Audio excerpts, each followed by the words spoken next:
મિત્રો ગ્લોરિયસ ચરોતરમાં આપનું સ્વાગત છે। આજે વાત કરીશું અમદાવાદ વડોદરા એક્સપ્રેસ હાઈવે પર આવેલી ચીખોદરા સીમમાં ટ્રકે લક્ઝરીની ટક્કર મારતા 6ના મોત થયા હતા। અમદાવાદ વડોદરા એક્સપ્રેસ હાઈવે પર આવેલી ચીખોદરા ગામની સીમમાં આજે વહેલી સવારના સુમારે લક્ઝરી બસની પાછળ ટ્રક ધડાકાભેર અથડાતા સર્જાયેલ ગમખ્વાર અકસ્માતમાં 5 મુસાફરોના ઘટના સ્થળે જ કમકમાટી ભર્યા મોત થયા હતા, જ્યારે એક વ્યક્તિનું સારવાર દરમિયાન મોત થયું છે અને 8ને વધતા ઓછા પ્રમાણમાં ઈજાઓ થતાં મુસાફરોને કરમસદ અને વડોદરા હોસ્પિટલમાં સારવાર માટે મોકલી આપવામાં આવ્યા છે। ચીખોદરા ગામની સીમમાંથી પસાર થઈ રહી હતી ત્યારે એકાએક બસનું ટાયર ફાટતા લક્ઝરી બસના ચાલકે તેને ઊભી કરી દીધી હતી અને ટાયર બદલવાની તજવીજ હાથ ધરી હતી। દરમિયાન લક્ઝરી બસમાં સવાર કેટલાક મુસાફરોને નીચે ઉતર્યા હતા અને લક્ઝરી બસની આગળ આવેલા ડિવાઈડરની રેલિંગ પર બેઠા હતા। દરમિયાન પાછળથી પૂરપાટ ઝડપે એક ટ્રક ધસી આવી હતી અને બસને પાછળથી ટક્કર મારતા બસ ડિવાઈડર પર બેઠેલા મુસાફરો પર ફરી વળી હતી, જેમાં ડ્રાઈવર સહિત 6 જેટલા મુસાફરો લક્ઝરી બસની નીચે આવી જતાં તેમનું મોત થયું હતું। અકસ્માતની જાણ થતાં જ express highway authority, Anand rural police તેમજ 108ની ટીમ તથા આણંદ ફાયર બ્રિગેડની ટીમ તુરંત જ ઘટના સ્થળે આવી ગયા હતા, જ્યારે ડીવાયએસપી JN પંચાલ અને જિલ્લા ટ્રાફિક પોલીસ પણ આવી પહોંચ્યા હતા અને ARTO અધિકારી પણ આવ્યા હતા, જ્યારે FSL અધિકારીએ તપાસ હાથ ધરી હતી।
Member Singh sir.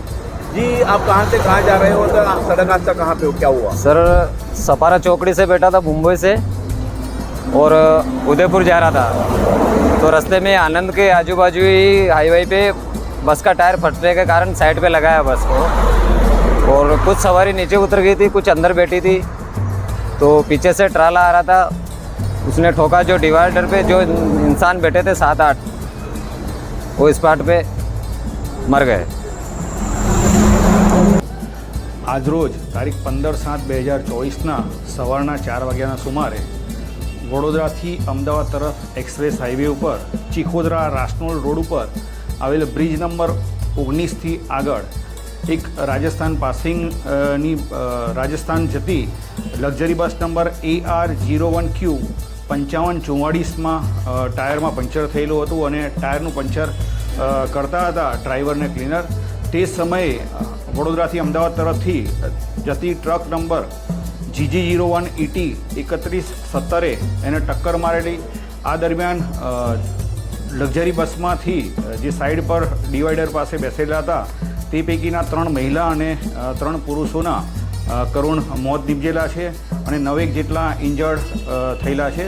આ તમામને તાત્કાલિક પોલીસને જાણ થતાં આણંદ રૂરલ પોલીસ અને જિલ્લા ટ્રાફિકની પોલીસ તેમજ એક્સપ્રેસ હાઈવેના સ્ટાફના માણસોને બધા ઘટના સ્થળે પહોંચી ગયેલા અને તાત્કાલિક ઇજાગ્રસ્તોને અને મરણ જનારને હોસ્પિટલમાં લઈ આવેલા છે. આ બાબતે ટ્રક ચાલકના વિરુદ્ધમાં ફેટલનો ગુનો રજીસ્ટર કરવામાં આવેલો છે.